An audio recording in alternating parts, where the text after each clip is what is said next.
Anybody who believes that exponential growth is possible in a finite world is either a madman or an economist. And he was an economist himself. Let us take a moment and look at nature, where biological materials flow, things grow, they die, and they return back to the soil. However, since the Industrial Revolution, we've completely turned around how the earth has been working since centuries.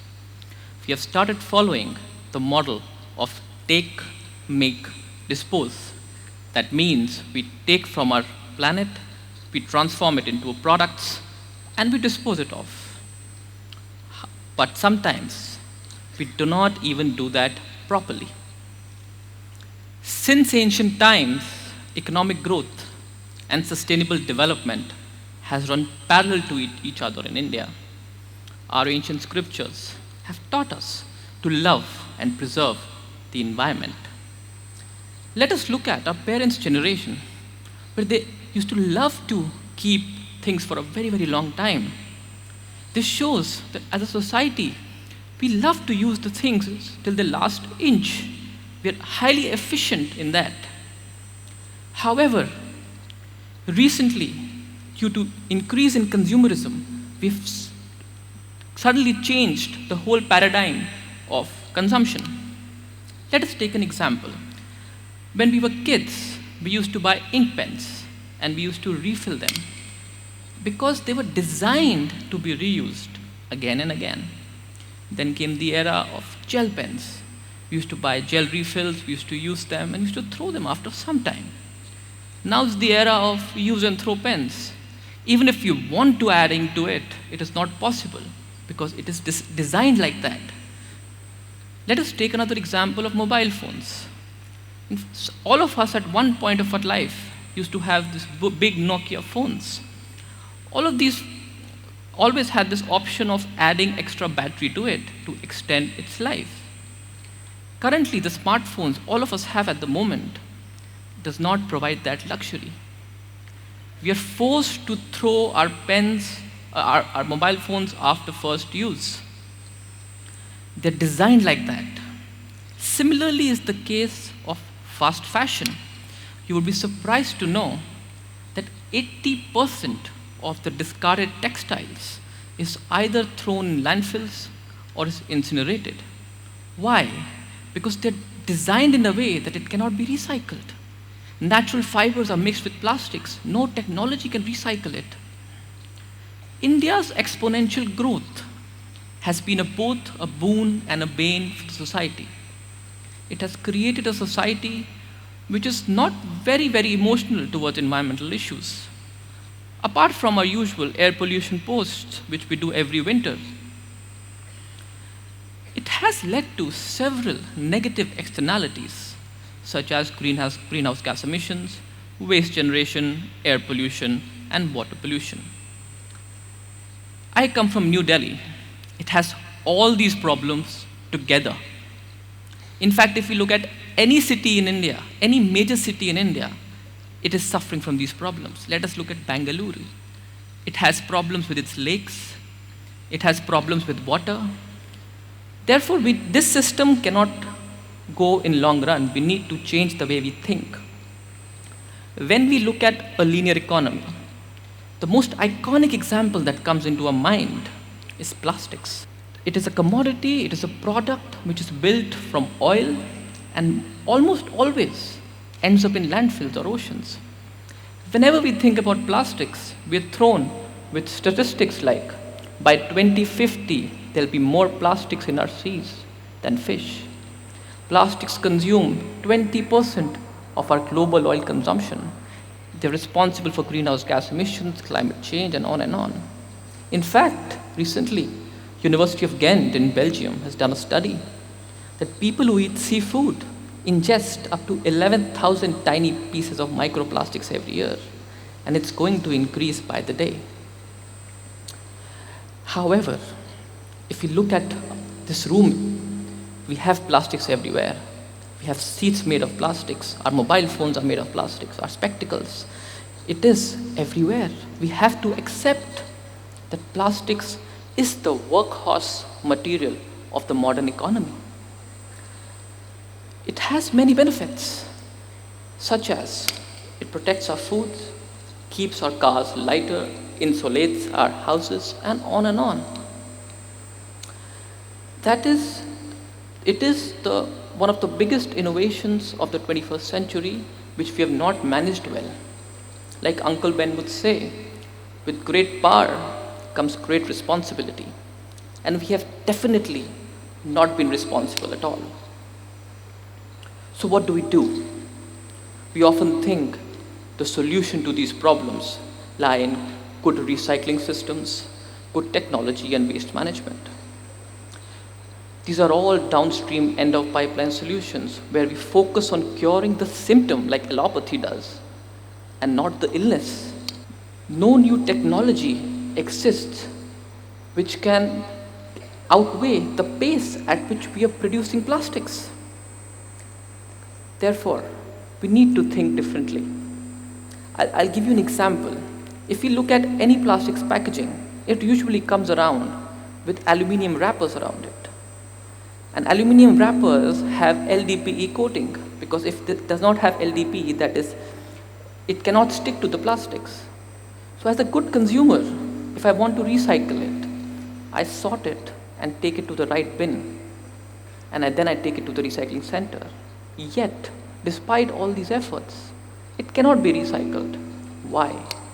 Because by technology, by design, it is not meant for recycling. It is meant for landfills. We never thought about recycling. We never thought about what would we do after manufacturing this product. Therefore, without fundamental change in design of plastics, you would be astonished to know that by 30% of plastics can never be recycled, never at all. 20% of plastics can never be recycled in an efficient way. And 50% can never be reused. Therefore, we need to change our system and move on to a circular economic model. A model which is restorative and regenerative by nature. But before we understand circular economy, we need to understand what is linear economy. Linear economy is a concept, again, where we take out the resources, we transform into products, and we dispose it. Let us take an example. Let's say a bulb manufacturer sells us the bulbs. He takes our natural resources to build them. We use it for a couple of weeks or months, and we discard it. And we never see it again. What is the result? The result is huge waste generation. The result and the reason is that we're still focusing on economies of scale, a principle which we started in Industrial Revolution, that the more you produce, the more you sell, the more profit you're going to earn. You would be, again, surprised to see that World Bank has estimated that by 2025, there'll be 5 trillion pounds of waste generated by our cities annually. That is more than the biomass of our planet. How can we sustain that? Till now, how was the world functioning? It was because China was importing our waste, because at that time of development, it needed revenue, it needed employment. Now that it has gained a certain level of development, it has completely stopped importing waste. Most waste is either going to Africa or it is lying in our oceans. The ships waiting for areas where they could landfill the wastes. That is very frustrating. Can you imagine an economic model where there is no waste? Where one product's waste is a resource for another product? That is circular economy. Let's again take the example of a bulb manufacturer.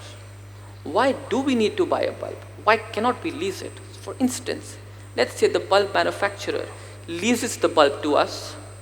He takes the control of the rental, of the recycling, repairing, and everything. And it makes business sense, because after the first use, he takes it back from us and he uses those materials to make another bulb in the future. So it is a win-win situation. both for the environment, because we are not leaking any waste into the environment, and it makes business sense for the consumer, because the consumer is happy as he's being a responsible consumer, and it makes a lot of business sense for us as a planet. So the concept of circular economy focuses on you make something, you use it, and you return it back. So the loop is complete, and it's always the return part is always much more better than recycling, which always has a lot of negative externalities. Circular economy as a concept has several cycles to it: a biological cycle, a technical cycle. In a technical cycle, materials are always refurbished, repaired, and at the last resort, recycled. And in the biological cycle, the biological materials go back to the soil and restore our natural capital. Many businesses globally are working towards transitioning this to a circular economy in their supply chains. Apple, for instance, has committed that by 2020, they will not be mining anymore for their new iPhones. They will be using our old iPhones. They will take out the rare earth materials. They will sort them out, and they will use them to make new iPhones. Similarly, H&M, it has committed that by 2030, it will be sourcing all its clothing from either responsible sources or old clothes. In fact, if you go to an H&M store, you would see big signages of circular economy and big boxes where they ask you to give your old clothes back so that it can be reused again and again. However, IKEA, on the other hand, has moved a bit further. What they've done is that they've asked consumers to give back their old furniture. IKEA is going to refurnish it, sell it at their stores, and give it back to the owner. So it's again, IKEA is happy about it because they have a margin, and the heap of old furniture lying at our houses is removed, and we get money out of it. The notion that anything which is good for the environment is not good for the economy does not hold true for circular economy. In fact, the Ellen MacArthur Foundation has done a study on circular economy in India that has proved that if India embarks on a journey of circular economy, it can generate up to $218 billion annually by 2030. McKinsey and Company, on the other hand, has done a micro level study which states that 28 industries who were a part of that study and has embarked on the journey towards the circular economy have increased profits and reduced costs. So today, let us ask ourselves a question. Will we forego a material which has so many benefits due to our mismanagement, or will we carve out a future where through innovation and redesigning we can change the way plastics exist? If yes, then how do we do that?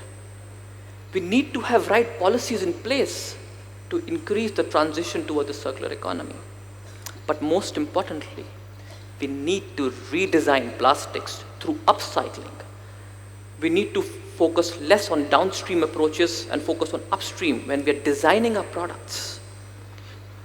We need to focus also on using plastics waste as resources for other products.